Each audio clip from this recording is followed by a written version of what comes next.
In 1977, my life changed. I'd heard all about something called punk rock, but the local radio station in Sheffield refused to play it. One night, I started twisting the dial, hoping that something would happen. And then, it did. I caught the end of an Elvis Costello track followed by a low, droning voice that I would come to know very well, introducing me to a whole new world. That's where, for me and countless others, it all began.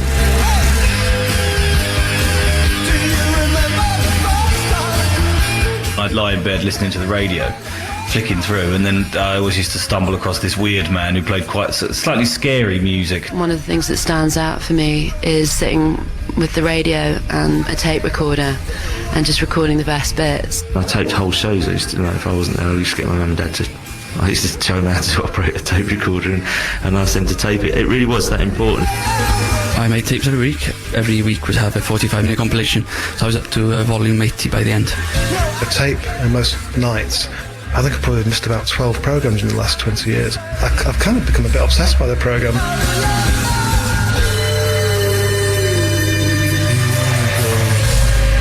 For John Peel, his own obsession began 20 years earlier. Well, since my baby left me, well, I found a new place to dwell. Well, it's down at the end of Lonely Street, that Heartbreak Hotel. I'd read a little bit in the music press about Elvis Presley, but nothing had really prepared me for the reality of it. One of those things which is quite literally transcendental. Go to town and Mary, burn up the joint. He claimed he has the music, but he having a lot of fun, oh baby. And then on AFN, a week or so later, it may have been longer, I heard Little Richard, and that, I always say, hearing Little Richard on AFN was like Saul on the road to Damascus. I mean, nothing was ever the same again. John's journey into music took him from radio pirate to punk rock pioneer to national institution. His is one of the most extraordinary and certainly one of the most influential lives anyone has lived in music. It is the story of music. But it didn't start promisingly. John Robert Parker Ravenscroft was born into a middle-class family on the 30th of August 1939, 4 days before the start of World War II. Sounding, as he put it, like a minor member of the royal family, his dreams of a life in music seemed far off. And after being demobbed in 1959, he left for America to work for the Republic National Life Insurance Company in Dallas. But then he heard the radio over there, and the world of insurance suddenly looked less bright. Now hear this. KLIF presents the world's greatest disc jockey, Ross Knight. Oh boy. Isn't that awful? All right, baby, this is Russ Knight, the Weird Beard, the savior of Dallas radio. Let me save you with music till midnight. I was entranced by the radio there. There were two competing top 40 stations in Dallas, KLIF and KBox, Tiger Radio. We almost wanted to listen to them both at the same time. It was so exciting, because everything that you ever wanted was on there. Led Zeppelin's Robert Plant. I went to America in December 68, and I heard radio for the first time, the way that John had been listening to it. It was another world. It was a freedom zone. And the choice of music that disc jockeys were allowed to put out on the waves was radical, so different to this kind of cloistered English pop setup. The opportunity for John to become a full-time DJ came when Beatlemania hit America. Oh yeah. And he found that his accent had unexpected benefits. I was listening to KLIF, Russ Knight, the Weird Beard, and he was talking about Liverpool because the Beatles were just becoming voguish, and he was talking incredible nonsense. And I phoned them up and said, look, really, you're talking a load of rubbish here. He said, are you from Liverpool? And as far as Americans need know, yes, you know. And so for about 3 or 4 nights in a row, the Weird Beard phoned me up for a bit of a loose chat about Liverpool and about the Beatles. Of course, about whom I knew nothing at all, so I was having to invent a lot of it. After about a week of being the Beatle man at the other end of the phone, they asked me if I would appear at a store in Dallas with the Weird Beard to give away some Beatles LPs. And we were actually met on the way from the radio station to the store by a terrified manager, because instead of the 100 or so girls that they'd expected, they'd got about 3,000. And I got up onto this small platform, and Russ Knight said, here's our man from Liverpool. They just came completely unstitched. I mean, it was a riot. Really, girls being sick, girls fainting, girls screaming, touch me, which of course I was only too happy to do. And, just Beatlemania, Peel-mania.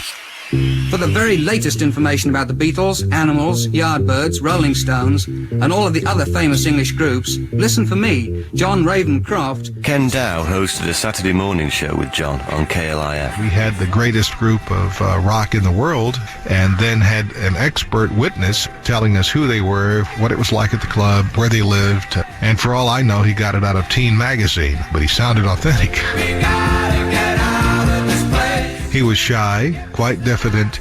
He never was a great radio announcer. I would never have guessed that he would have gone that far. There's a better life for me and you.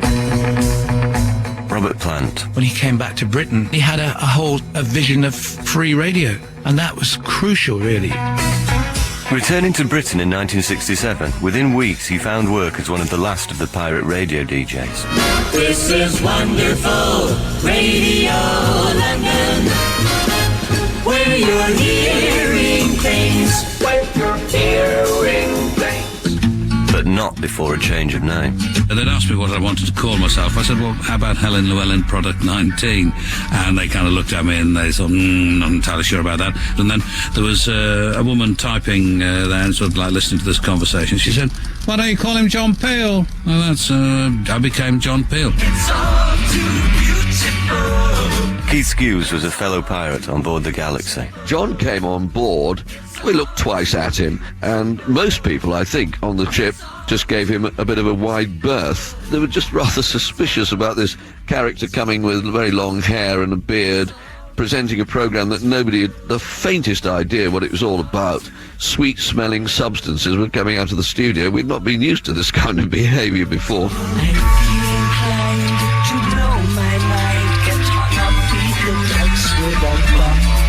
Gradually it dawned on me that nobody was actually listening to this programme. I mean, nobody in the Radio London office, and certainly none of the people on the ship. So I started to improvise a little bit and gradually stopped running the ads and so on, and playing more of this music that I'd brought back from America with me.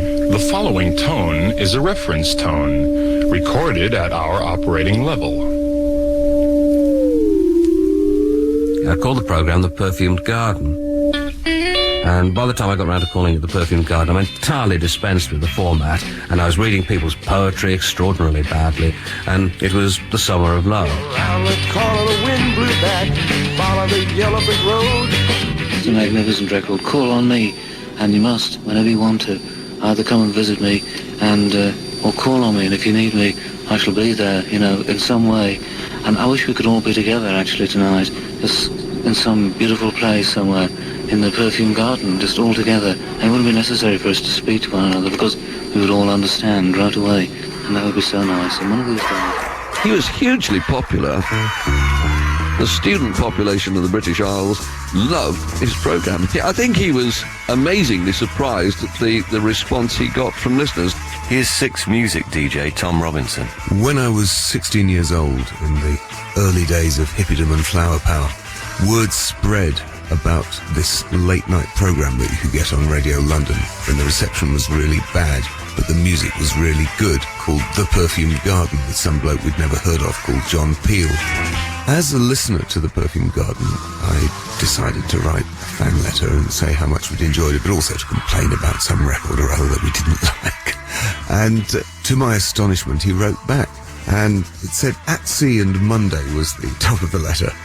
"At the moment there is a Dutch tug trying to enter the MV Galaxy through the side of the ship. Most alarming. Thank you for the essential letter plus artwork, which goes into my file of things to keep and wonder what to do with. By the way, do you have a telephone number or anything?"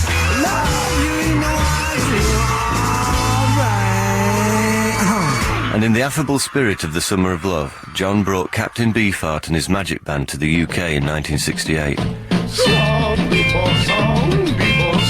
Driving singer Don Van Vliet and drummer Drumbo to concerts in his Mini Cooper. Here's John Drumbo French. Somebody had told Don Van Vliet that John Peel had been playing our album on this pirate radio station. Don walked up to me and said, "He's a pirate, man. That's so hip." Run, He was very hospitable to us. He came to our hotel room, visited us there, brought us a big bag of cereal, and told us that we should eat this every day because it helped keep us healthy. He went with us to the Middle Earth that night. It was like an old warehouse or something. We ran into a lot of traffic and they were having trouble getting through. There was a big crowd of people on the streets everywhere. And Alex Snoffer asked the driver, he said, "What are all these people doing here, man?" And John Peel turned around and said, "They're here to see you."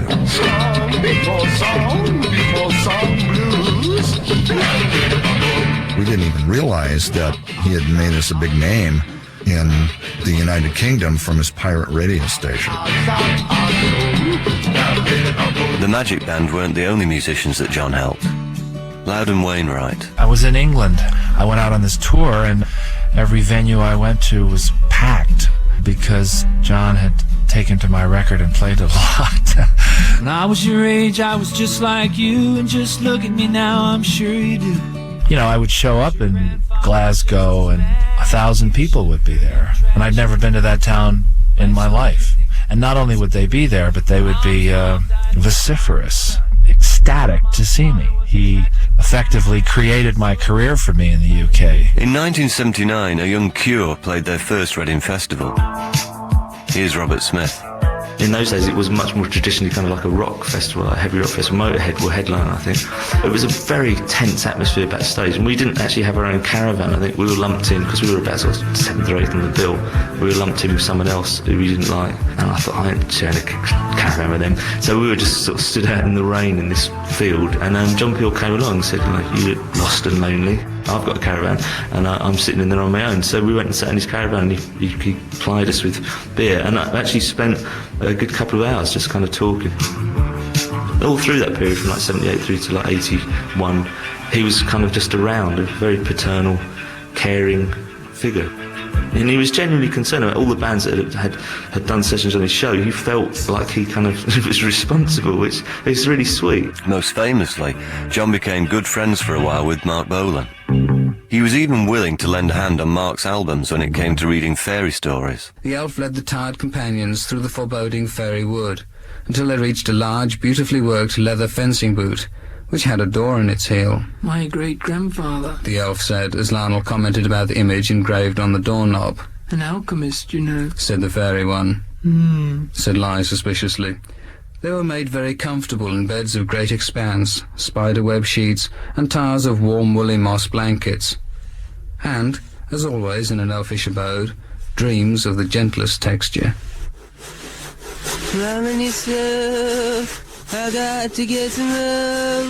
This was considered normal at the time.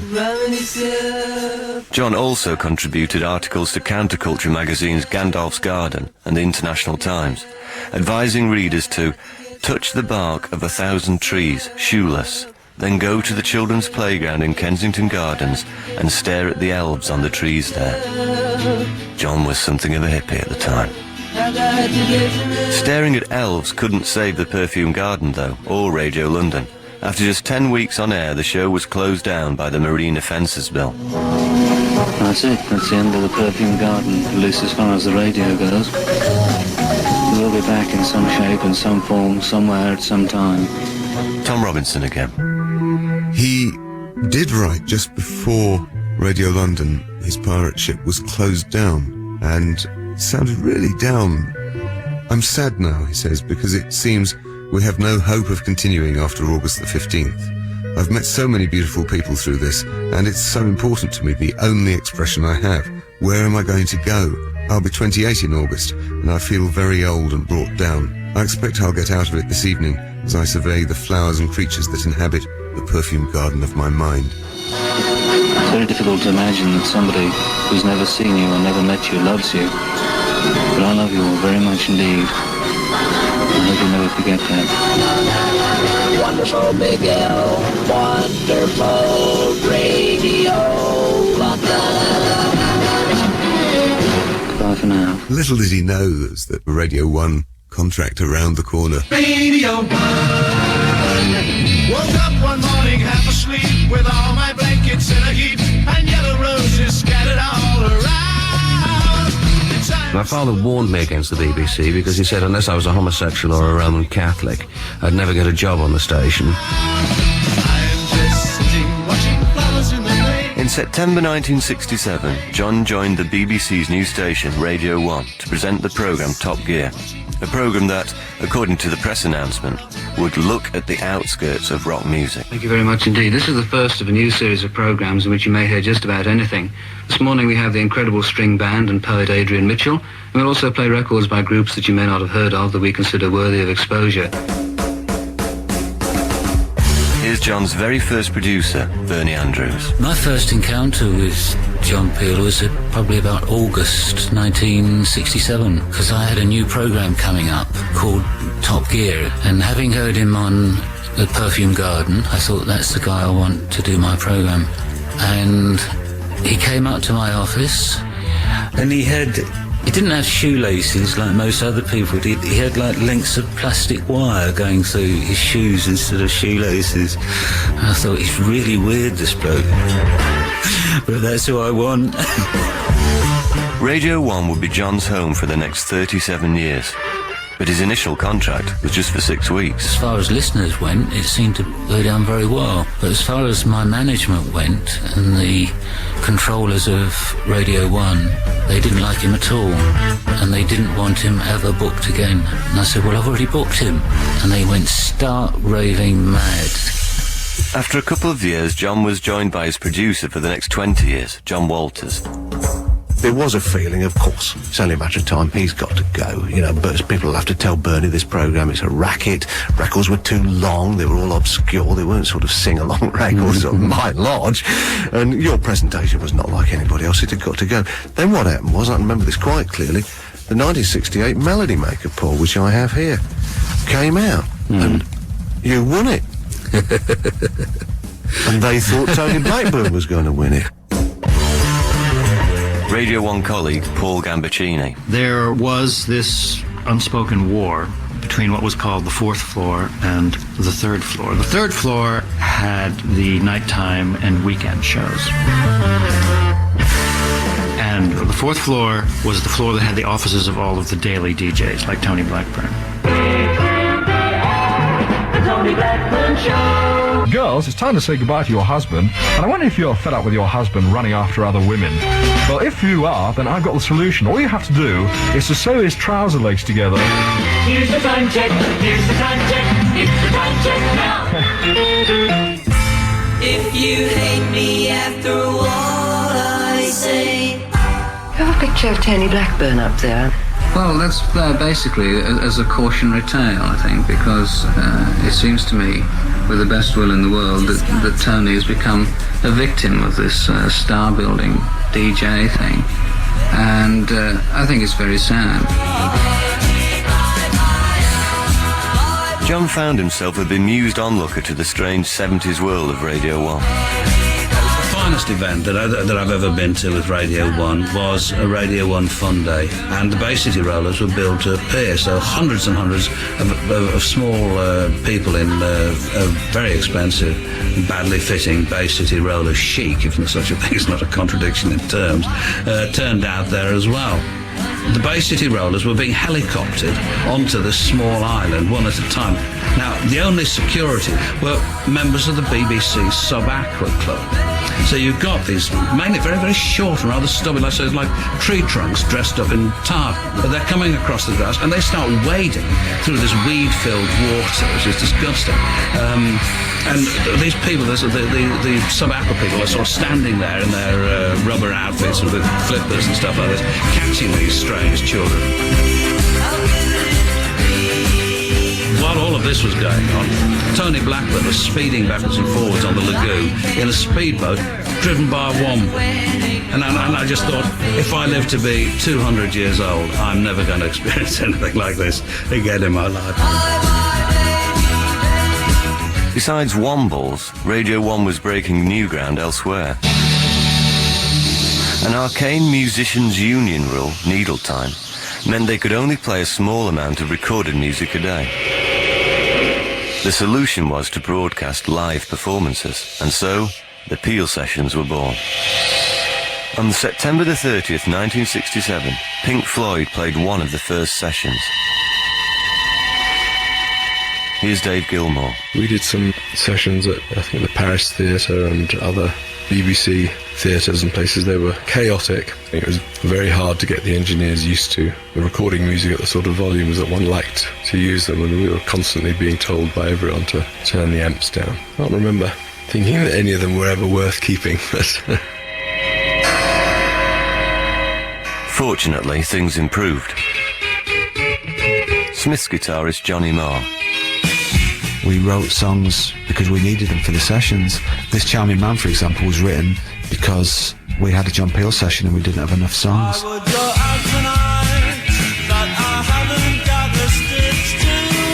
We had the session on the Friday, it was like the Tuesday or something, I just got out of bed and wrote this tune because we needed a song. Shortly afterwards, after our first album came out, we realised that some of the versions of the songs that we'd done on the first album weren't as good as the way we'd done them on the John Peel sessions. So because of that reason, we put out a compilation album called Hatful of Hollow that had those John Peel sessions on there, and they pretty much became the definitive versions of the songs that we recorded around that time.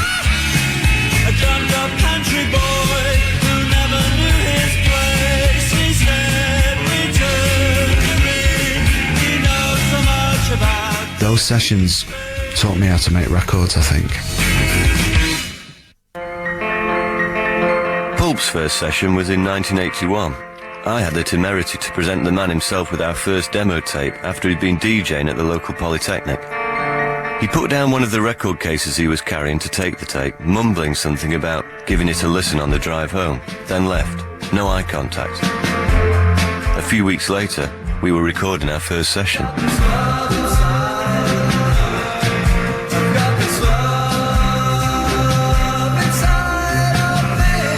It was another 14 years before we reached the top 10. Peel, he'd be like the water designer. John's longtime producer, John Walters. He'd go out with the rod moved for him. He'd suddenly point, and you'd think, it's here, the energy's here, it's here. He didn't know why, he didn't know what it was. I'd have to go back to the car, get the spade and dig it till the water came through. Paul Gambaccini. John was, for about 15 years, the most important person in the popular music of the Western world, because the people who came out of his shows dominated the music of the Western world. I mean, you can't get any bigger than Led Zeppelin. Robert Plant. John was a sort of standard bearer for a lot of new stuff that was around, and at that time our music was considered to be very radical and very underground. And so Peel was the kind of beacon, and he supported and generated interest and exposed us and loads of other people who would never have got a look in through his program.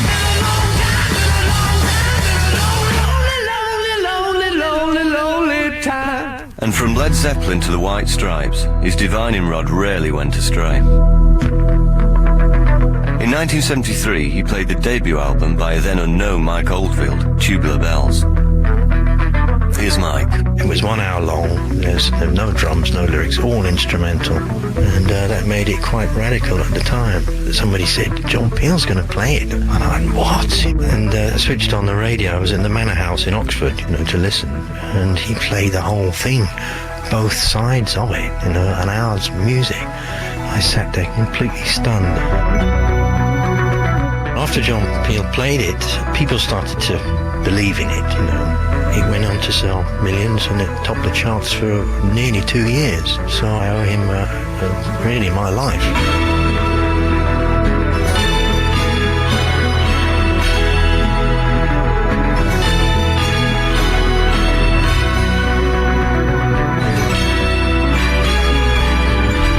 You kind of advance them a little bit and bring them to the attention of a slightly larger audience than they previously had. But at the same time, there are numbers of bands whose records I've stoutly resisted playing and who I've refused to have in session, like U2 and The Police and Dire Straits, all of whom applied for sessions at one time or another, and all of whom were turned down by myself and producer John Walters. Quite rightly so, I think. So if ever I start to think of myself as a sort of kingmaker, I can reflect back on those bands that have become stupendously successful. And Bruce Springsteen was another chap too. It's really quite a good thing, I think, for me to turn against you, because it's a guarantee of stupendous success. But making musicians spectacularly successful wasn't really the point with John. He liked what he liked, and that was that. 1969, he thought it would be a good idea to start his own record label. Named Dandelion, after a pet hamster, it released 27 albums to splendid commercial indifference. And a single by future goodie Bill Oddie, before folding 3 years later. Bill Oddie. John actually appears on the record, not on the A side, I have to say, because having done the A side, we naturally needed our B side, and you remember the chant, which is still going, you know, the Hare Krishna chant, you know, Hare Krishna, Hare Rama, Hare Krishna, Hare Rama. It just goes on and on and on like that. Hare Krishna, Hare Krishna. I basically started an ad-lib version of it, where we did any Harry going, so it was Harry Corbett and Sooty and all sorts of things were in it. And it says on this one, Hare Krishna features John Peel, and in brackets, tape, reels and vocal. Harry Sweepstone. Though I say it myself, I'm very proud of the recording. Harry, I really must go. I hasten to add that inevitably it was a complete failure. Sorry, it was my fault. You know these. But John did have some successes. Around the same time, he met trainee teacher Sheila Mary Gilhooly at one of his DJing engagements. Well, we do have about 20 seconds to fill in, and this morning I found an ancient and rather damaged hurdy-gurdy down Westbourne Grove, and the pig will now play it for you.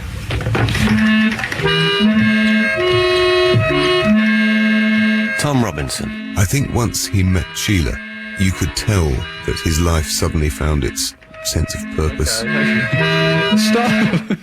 It's gone mad.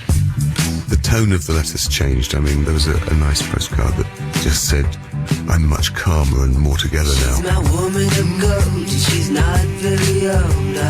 My record company makes nice records that nobody buys much, but we now have 5 hamsters, 4 Chinese, one of which is wandering around the flat, having left her cage 2 weeks ago.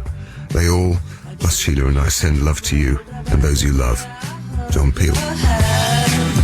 Before meeting Sheila, John had surrounded himself with what he called models who didn't model and actresses who didn't act. I'd say stupid things and they'd go, wow man, that's really beautiful, yeah. And Sheila would just say, here, you're a daft bugger, like this, and I used to think this was grotesquely disrespectful.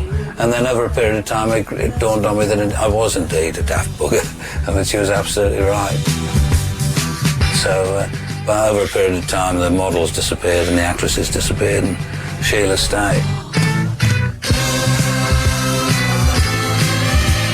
Paul Gambaccini. The only time I ever met John Lennon, the subject of our conversation was Sheila, because John Peel said to me, if you ever see John Lennon in the States, give him my regards. And I did see John Lennon at an Elton John gig backstage. I went up and I said, hi, excuse me, I work on John Peel's program on Paul Gambaccini, and he immediately lit up. And he said, oh, how's John? And I said, well, he's fine, and I think you should know that he has married Sheila. And he said, oh, he's finally made an honest woman out of her. And John Lennon had been one of the artists that John Peel had asked to do a drawing of a pig to give to Sheila as a present. He got all these pop stars to do drawings of a pig. The only time I ever listen to old records comes when if the pig and I are in the house on our own, I'll be playing new records. I'll occasionally go and find an old record which I'll insert into the pile of new records, because I know that every time I do, she'll come to the door with a daft grin on her face saying, oh, it's nice to hear this again.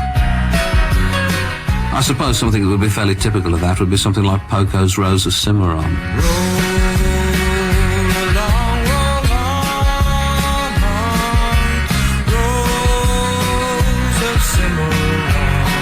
Polly Harvey. It just warmed my heart to see how much two people can love each other. I think Sheila and John were like the best friends and the best companions, and to see that quality of love in people that have been together their whole lives. They still seem so in love to me. On the 31st of August 1974, they married. At your window, watching will they ever. The reception was in Regent's Park on a gorgeous day. Peel was wearing Liverpool colours. And it was a wonderful day. And they just looked like a happy couple with a long, lovely future in front of them, which is what they had.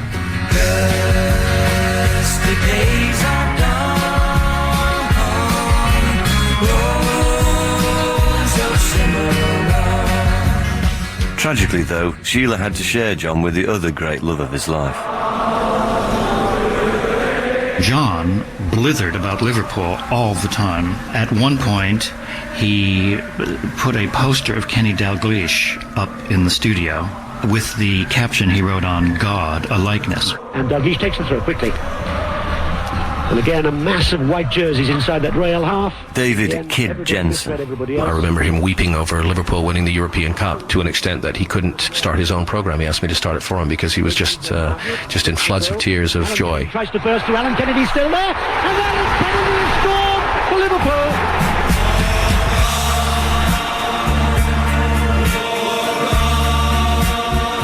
I always say when people ask me which was the greatest moment of my life, I always say that seeing Alan Kennedy score the winning goal against Real Madrid in the Parc des Princes in Paris in the European Cup final was probably as good a moment as I've ever had. But that's perhaps being a bit flippant. I'd have to say that the birth of the children would be actually superior.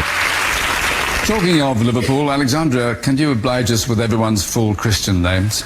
I'm Alexandra Mary Anfield, and this is William Robert Anfield, and this is Florence Victoria Shankly, and that's Thomas James Dalglish.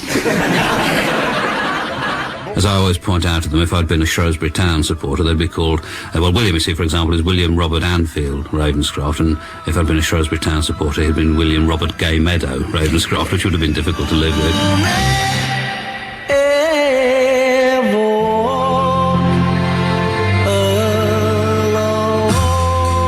My name's Jarvis Cocker, and this is Teenage Dreams So Hard to Beat, a tribute to John Peel. It was last Peel played at Billy Bragg. It was the night that I tuned in to listen to a session, I think, by the high-level Ranters, who were a Northumbrian pipe and clog band. Then away went Yemen, I wish to meet. And I tuned in to hear him play that stuff, and that was when I first heard the Sex Pistols.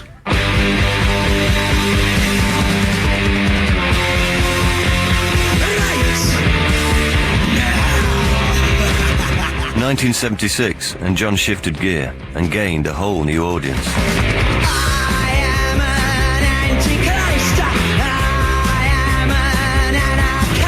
Tracks have been getting longer and longer and longer and more pretentious, and you've been getting a lot of art rock nonsense, frankly.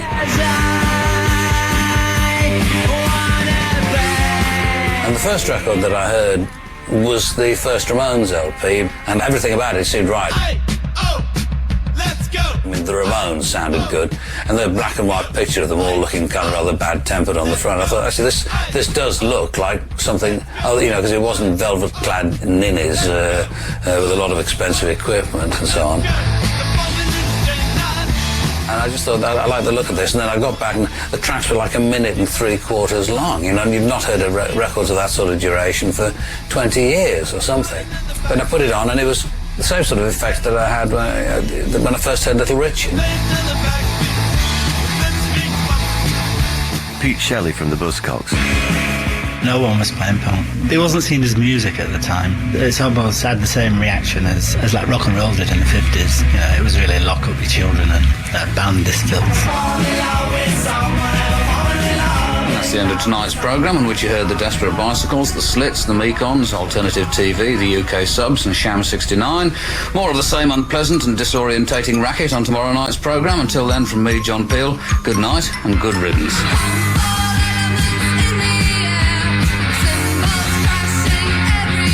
Susie Sue. The punk thing was the unwanted and the untouchable, and there weren't any outlets. I mean, it was hard to play gigs, and so let alone the media like TV or radio. The Cure's Robert Smith. For kids like me who lived out in the suburbs, he was the hub of everything that was going on in the UK. Everyone used to congregate in record shops and talk about what Peel had played during that week.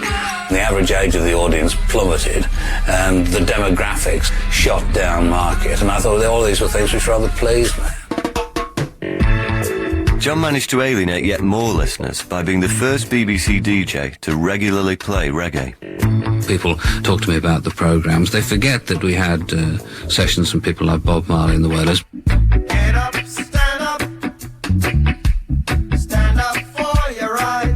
Here's reggae DJ David Rodigan. The reggae fraternity respected him and knew of him because of the fact that he had played reggae music on Radio 1. You know, from Capital Letters and from Aswad, you know, British reggae, Jamaican reggae, DJ records, dub records. Yeah, he was there. Robert Smith. At the time, I must admit, with most of the stuff that wasn't punk, me and my friends used to get impatient, and he was there just sort of trying to educate these sort of like idiot masses. But it did eventually sink in. You started to connect with certain styles. I mean, I grew to really love dub reggae because of Peel. Carl Hyde. His show played stuff, strange German metal and strange German electronics, and then this funny dub reggae stuff. I couldn't get my head around any of it, and it was strange. It kind of wore me down in the end. I got into it. He beat me. Tim Westwood. The first time I heard John Peel was back in the day when I was on a pirate station called LWR. And I remember one night I was driving in the car, just checking the other pirate stations out, and I came across someone playing some real hot hip-hop, you know, some of the music I was playing on my station. And, you know, I was just, you know, bouncing along to this thing, yo, who's this new kid on the block? And then I heard John come in. It's like, yo, who is this dude? Techno DJ Jeff Mills. I was surprised that he was a fan of techno music. As techno matured and progressed, he still kept in touch with what was happening, and every time I would see him, I would give him, you know, the newest projects that I've been working on, and some things were really extreme. DJ Dave Clark. Whether or not I liked it didn't matter. Whether or not I wanted to hear 165 BPM Mongolian Gabba goat music, it didn't matter, because the thing is, he obviously believed in it and he pushed it, and it wouldn't have appeared in any other specialist dance music show. John expanded the kind of thinking about music, and he allowed a place where dialogue between disparate musical genres could take place. He was a friend to music. But playing the right tunes didn't necessarily mean playing them at the right speed. That was such a... I did that so well, and then to play it at the wrong speed, how disappointing is that? Well, you've got to get it correct, so let's try that again. And that is the end of the previous track.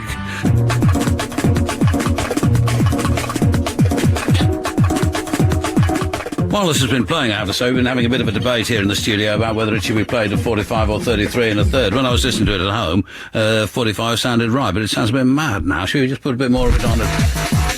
Actually, that's better. Actually, that's what we said. Well, we'll play it again next week at the right speed.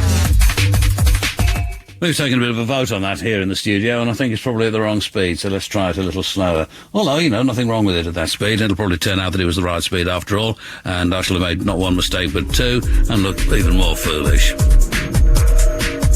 think I'm not used to that? Stephen and Bernard from New Order. He did occasionally put records on at the wrong speed. Some of them did actually sound better. Sounded better at the wrong speed, yeah. That's why punk was always really fast, you see. That was direct influence of John. It was actually much slower, but John always played them at 45 instead of 33. So that's why people thought punk was really fast and frantic, was that John had just played them all too fast. And the bands cottoned on to this, and so everyone sped the songs up. Whereas reggae used to be really fast and sort of punky, you know, that kind of speed, and John always played them a lot slower than they should have been. But the reggae musicians cottoned on and started playing this thing slow like that. John's friend and neighbour, Griff Rhys-Jones. I don't think he was impressed by slickness. I think that's good. He touched what is an essential sort of part of a large majority of English people of intelligence, which is to sort of, you know, to come to what you want to do without trying to show off too much that you know what you're doing. Meretricious is the word that we use for people who do those things terribly, terribly cleverly and smoothly and never make any mistakes, but don't seem to have any soul. And I think that John had plenty of soul.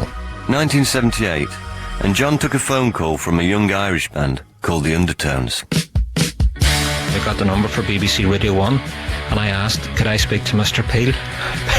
And John Peel took the call and I was just so excited. So he played the record and he said, that record's so good, I'm going to play it a second time. He played it twice and we were just gobsmacked.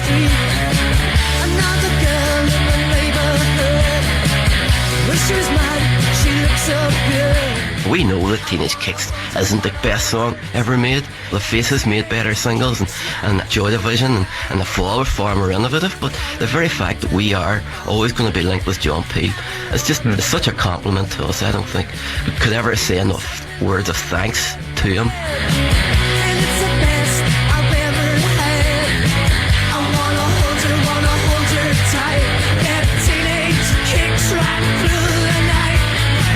Throughout the following decade, John continued to bring the world strange musical surprises. Tune in for the new Pixies single, and you'd find yourself listening to a Sonic Youth noise experiment, an ancient jazz standard from Professor Longhair and his shuffling Hungarians, and a bit of politics from Billy Bragg. I was 21 years when I wrote this song. I'm 22 now, but I won't be for long. I was playing football with my mates in Hyde Park, and as we were getting changed in the car, someone had Kid Jensen on, who was the programme before Peel. And Peel was in with Kid Jensen, they were just nattering, and Peel said spontaneously, you know, I'd do anything for a mushroom biryani. So a little light flashed on in my head. I clip-clopped around in my football boots and found an Indian takeaway, got a mushroom biryani, and brought it to the reception at Radio 1 and left it with a little note saying, you know, my name's Billy Bragg, I left a record today, Life's a Writer, Spy vs. Spy, it'd be great if you could have a listen to it. All the best, mate. I left it. I went home and tuned into the show to see if he said anything about it, and bless him, he played the record and said at the end of it, I would have played it, Billy, even without the mushroom biryani. And the great thing was he played it at the wrong speed as well. I don't want to change the world. I'm not looking for New England. I'm just looking for another girl. He also introduced us all to a band called the Smiths. The first time the Smiths were ever played on the radio was on the John Peel show. Johnny Marr. We knew that he was going to play our record, so we all gathered around the radio, and it was a monumental, sort of life-changing moment, really. I was on Top of the Pops a couple of times when he was a presenter. I kind of got the feeling when we did Top of the Pops with him that sort of, he was kind of going, yeah, thank God that Smiths are here, and we were kind of going, thank God John Peel's here. Because, you know, amidst all that hair gel and shoulder pads, there was someone else who was pretty cool. Oh yes, Top of the Pops. John, I think I'll let you introduce this next act, because I know they're important to you. You played them a lot on your show. This has meant a lot to me, I must admit. This is a very important moment in my life, really. Keith Harris and Orville. In the 90s, John expanded his repertoire to include not just Radio 1, the World Service and Radio 1 in Berlin, but also the Odd Spot of Telly. He also made a cameo appearance in his favourite radio soap, The Archers. If any of my colleagues were ill, you could stand in for them. Do you mean that? You see, Bert? What did I tell you about that bit I put in? I thought you were very good too, Mr... Bert Fry. Oh. Look, if Radio 1 ever needed me, I'd be very happy to take over from anybody. And of course found a whole new audience on Radio 4's most genteel of cult successors, Home Truths. In Home Truths, John became infamous for slipping in real-life anecdotes about his own family and their life in darkest Suffolk. I've just had a message from our Tom, snowboarding in France. Yo, Dad, how are you? I'm sat in sunshine with just my pants on. A treat for the locals. Bye. For some unaccountable reason, this made me feel insanely proud. Here's fellow Suffolk resident, Griff Rhys-Jones. He sort of thought of Stowmarket as being a bit sinister, as if it was a sort of straw dogs sort of atmosphere, slightly. Sometimes felt that they were out to get him. I don't know where that came from, but perhaps something had happened, you know, somebody had kicked his car or something like that, I don't know. When the roses bloom again and the sun is on the river. Peel Acres was, of course, already legendary to legions of music fans and musicians. Laura Cantrell. It's, this lovely farm cottage, and you're driving out into the country and you're thinking, where on earth is this place? And you could tell they wanted it to be a family style experience. So there were friends and neighbors over listening to the music. And certainly as a performer, to be that welcomed is a rare thing. Nina Nastasia. It was like nothing I'd ever experienced before. I remember dogs are running all over the place, and Sheila, his wife, cooking dinner and just sitting around the kitchen table, laughing and drinking wine, and a lot of good people around. It didn't really feel like I was about to do a show at all. Danny from Supergrass. We all went swimming with his kids and played football and stuff. We had some of our kids with us as well. I think we were really young at the time, and I can remember doing Sun It's the Sky.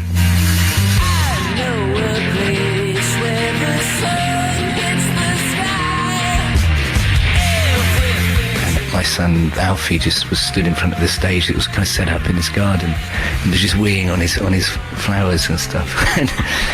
Quite funny. I remember playing the drums, just going, "Alfie, stop it."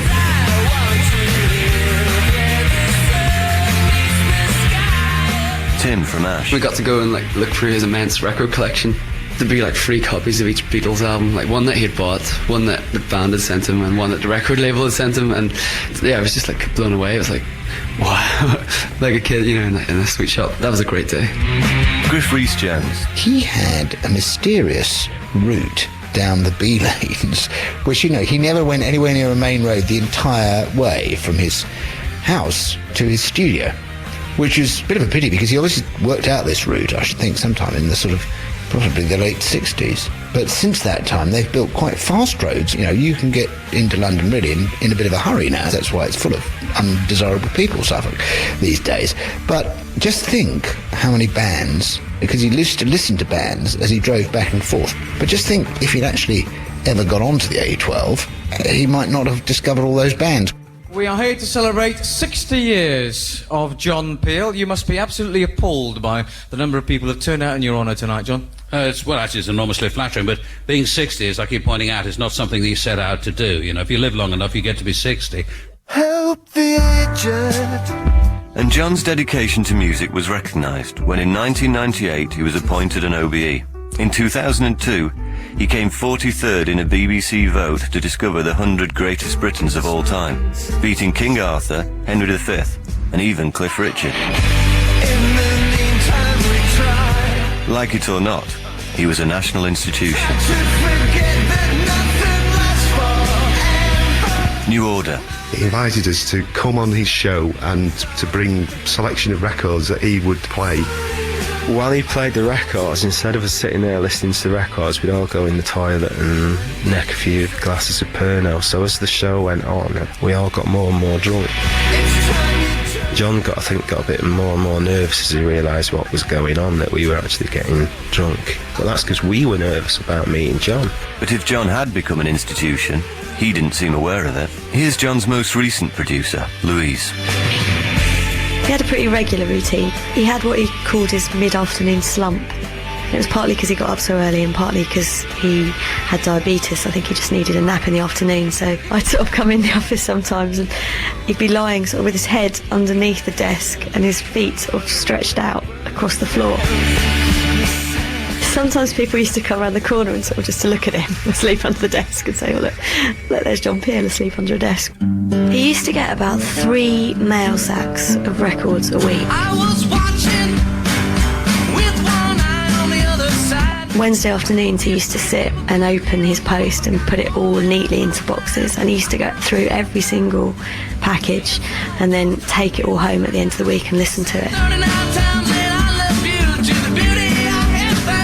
And he still bought records as well, so not only did he have 3 mail sacks each week, plus all the stuff that was sent to his house at Peel Acres, he also on Wednesday afternoons used to go record shopping down Berwick Street, and generally, he'd spend a good 200 quid on records a week.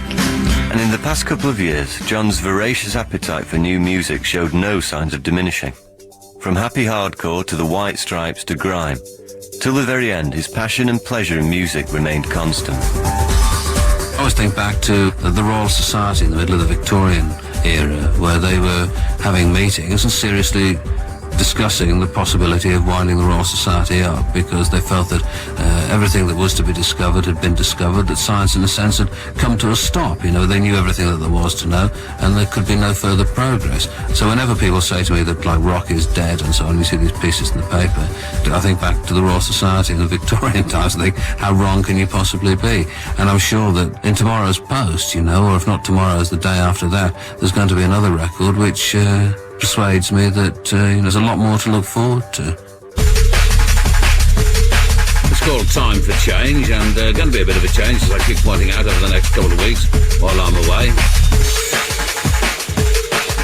And I'll be back in your midst at the beginning of November, refreshed, I hope, and with loads of your requests to play too. And a session from Lally Puma on the Tuesday. Thanks as always for listening, and coming up now, it's Anne Nightingale. I was driving in my car and I was flicking between radio stations, as I do, and I heard Teenage Kicks being played, so I turned it up, and then at the end they said, in memory of John Peel. Every hair just stood up on end. The greatest, always was, always will be. That's one of the thousands of tributes to Radio 1's John Peel, who died last night. He was 65 and had a heart attack on holiday in Peru. A friend of mine, Rhys Biffins, who's a Welsh actor, he just lives across the road. He phoned me up in tears, going, "Have you heard?" We got quite drunk that night. I was in B&Q at the time, and we'd just come back from Spain with the kids. I was wandering around the aisles, and as you do, and the guy that just brought us back from the airport just phoned me up and said, "I'm really sorry about this," and told me, and I just ended up wandering around there for the next hour, really, and thinking, God, you know, what do you do? I was in Los Angeles on tour when I heard about his death. A lot of my friends rang me up because they were so upset. John Parrish, for one, said he felt like the whole of England was grieving at that time. It felt horrible being far away and hearing about it. I've had, I think, 5 deaths this year in family and friends, and he was the only one I actually broke down and cried. I just couldn't believe it. And at the same time, I was amazed at myself that I would have that much grief for a man that I'd only seen on 3 different occasions in my entire life. When the news broke, I was driving over to Liverpool to go over and say hello to my friend Neil Finn, who was playing a concert at, I think, the Liverpool Empire. When I got to the Liverpool Empire, Neil had asked me would I get up on stage and play a few numbers with him in the encore. So I said, yeah, fine, okay. One of the numbers was Ferry Across the Mersey. Neil was dedicating the song to John Peel, and the audience started shouting out for Teenage Kicks. They were just shouting and shouting out, "Teenage Kicks, Johnny, Teenage Kicks." Now, we'd not rehearsed it, but I kind of just got caught up in the moment, and even though I'd never played it before in my life, I kind of just went into Teenage Kicks. It just seemed fitting, you know. And all the audience just got up on their feet and started kind of going for it, you know. And it was quite a moment. Well, it was a moment particularly as I'd gone into it in such a high key and not really thought about this until I started to sing. I felt like one of the Smurfs. Hundreds of mourners stood outside a cathedral in Bury St Edmunds in Suffolk this afternoon to listen to a funeral service for John Peel. We've been playing the tape of the 1984 Festive 50 on the way up here that I recorded all those years ago, and I've been crying my eyes out all the way up here. Everything seems dreary and harsh without John Peel being here. He's just an amazing man, and we're going to miss him very, very much. For me personally, he's probably the second most important man in my life after my father. He just had more influence on my life than my parents. I just felt like he was an old friend, really.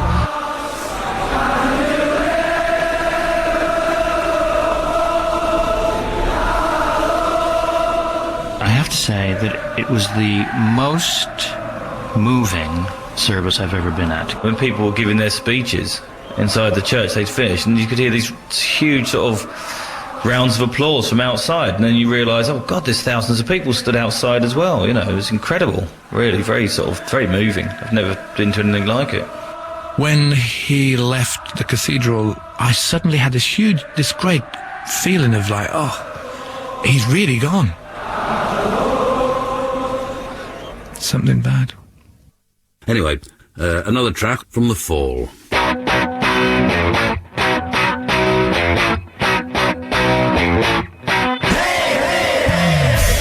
still can't quite believe it. John was the launchpad for 1,000 careers, including mine. No one in any medium could match his influence as a supporter of new talent, and influence all the stronger for being wielded without commercial interest or intent. And yet someone who attempted to please nobody but himself ended up forging one of the most profound links with his listeners in the history of broadcasting. Billy Bragg. He was a pirate radio guy up to his last day. You know, he had his own pirate radio station inside the BBC. He was a constant. You know, he was doing what he did from right back in the day when he was out there in the North Sea on a pirate ship. Robert Plant. His gift to youth culture and beyond is immeasurable. And I mean, that's quite a thing to say. Carl Hyde. The single most important person in British music, full stop, without question, without question. Robert Smith. It would be very hard to find anyone of the last sort of 25 or 30 years that's made any good music at all not to have been influenced in some way by Peel. And you couldn't say that about anyone else. It doesn't matter who you are. Polly Harvey. He was absolute royalty to me, you know, the highest, the cream of the cream, as high as you could get. But I sort of imagine that he would be uncomfortable with all the kind of praise and adulation and the fuss. However, you know, I just kind of think tough because you earned it. What will I remember about John Peel? Well, we've heard how he changed the face of popular music, but I think it's the way he did it that's important. He did it just by being himself. He was by turns funny, warm, clumsy, intelligent. He was an ordinary bloke with an extraordinary love for music. He was the greatest broadcaster of his generation, and I and many others will never forget him.